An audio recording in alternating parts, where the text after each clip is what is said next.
chartered new industries, and commissioned a railway to the Black Sea. But his crowning achievement would be to liberate Russia's serfs from centuries of bondage. The emperor became convinced a nation built on slavery could never compete in the industrial age. Liberalism, private enterprise, rule of law, constitutional assemblies, these are the wave of the future. And it was considered by Alexander himself that modernization was incompatible with serfdom. Conservative nobles vehemently opposed emancipation. Without free labor, they warned, their fortunes would evaporate and the Russian economy collapse. But Alexander saw no option to emancipation. He believes that it's a way to save the autocracy. He makes a famous speech to the nobility in which he declares that either we emancipate the serfs from above or they will emancipate themselves from below. In 1861, 2 years before U.S. President Abraham Lincoln freed America's slaves, Tsar Alexander signed the Emancipation Manifesto. We have resolved to execute this task. The serfs will receive in time the full rights of free rural inhabitants. Originally, the emancipation was greeted as a great and heroic act. Alexander II was hailed as the Tsar Liberator, and he wore this title with pride through the rest of his life. But very quickly, people had become disappointed with the actual effects of the emancipation. The peasants had to buy their land from the landlords at very high prices, which put the peasants into deep debt. The emperor had set the peasants free, and yet they were poorer than ever.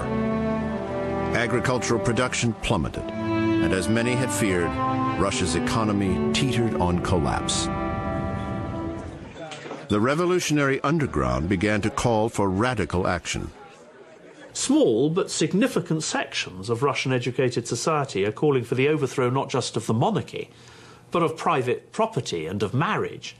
Well, you know, advocating republicanism, socialism and free love in the reign of Queen Victoria in the 1860s is pretty radical.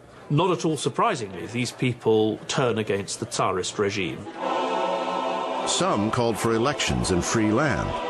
Others called for blood, the blood of the Tsar.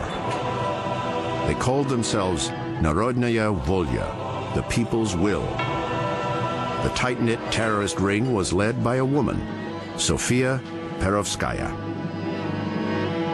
She's a child of privilege. Her father was the governor general of St. Petersburg.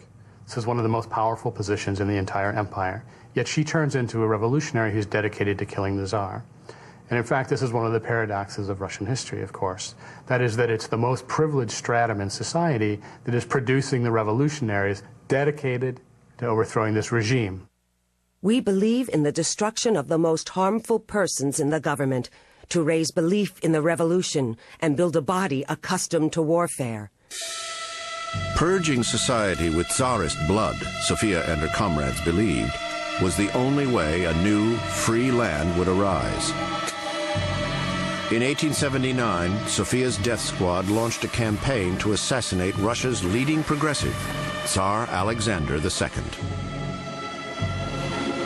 November 1879, the Imperial Express approached Moscow. A bomb shattered the Tsar's carriage.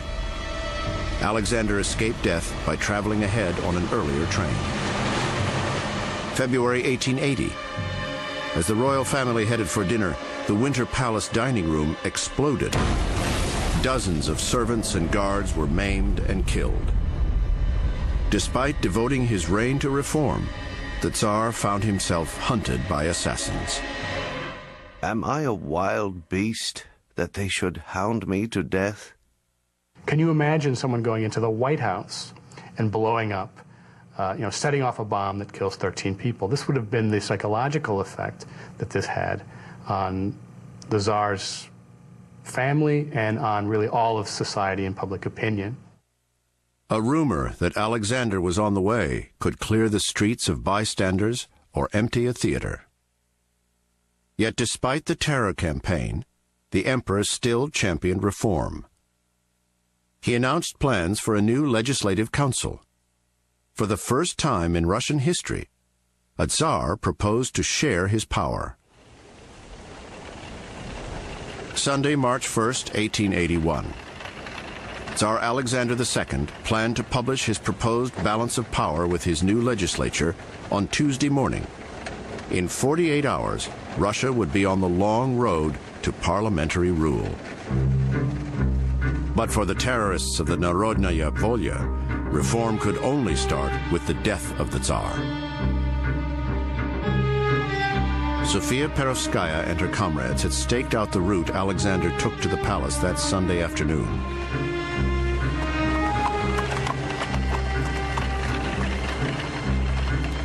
With the drop of her kerchief, their revolution was on.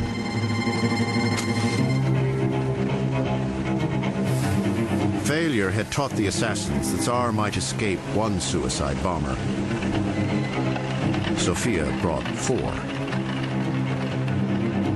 And one of the revolutionaries throws a grenade, and it explodes, but the Tsar's carriage is actually bulletproof. It was a gift from Napoleon III of France. It protected the Tsar, but then the Tsar made a fatal mistake. He got out of the carriage to tend to the wounded, and a second revolutionary had a second grenade.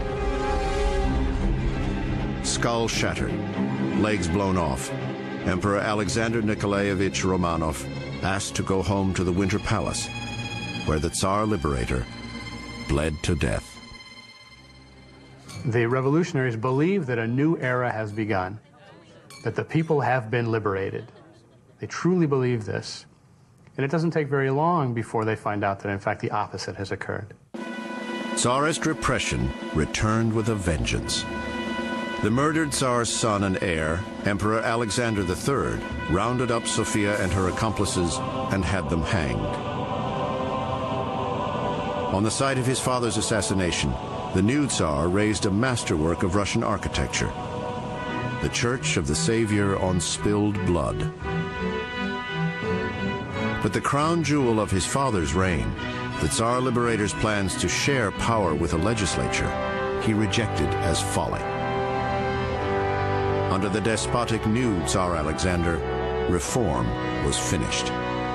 Starting in 1881, what you have is a recoiling from any of the progress, political, economic, social progress that had occurred in the rest of Europe. And to close the curtain like that meant that you were opening the door to revolution. 6 years later, remnants of the Narodnaya Volya plotted to kill the new Tsar. Their plans were discovered, and the ringleaders were hanged. One of the executed revolutionaries, Alexander Ulyanov, left behind a devoted younger brother, Vladimir. Inspired by his elder brother, Vladimir Ulyanov would soon remake Russia under his revolutionary nom de guerre, Lenin. In 1894, Russia was a land hurtling into the future. In 30 years, the empire had built nearly 30,000 miles of railway, a rate that eclipsed any other nation. Industrial output was soaring. Peasants were flocking to new jobs in the factories, turning provincial towns into crowded urban centers. But as Russia industrialized, a working class emerges in the big cities, especially in Moscow, in St. Petersburg, in Kiev. And at the same time, Marxist ideas begin to trickle into Russia. The capital of St. Petersburg was now home to 1 million souls, including a young radical lawyer, Vladimir Ilyich Ulyanov, Lenin. Like many revolutionaries, Vladimir Ulyanov was a child of Russia's educated elite, the son of a provincial school superintendent. His brother's execution for revolutionary crimes propelled Lenin into the radical struggle. In 1893, he came to St. Petersburg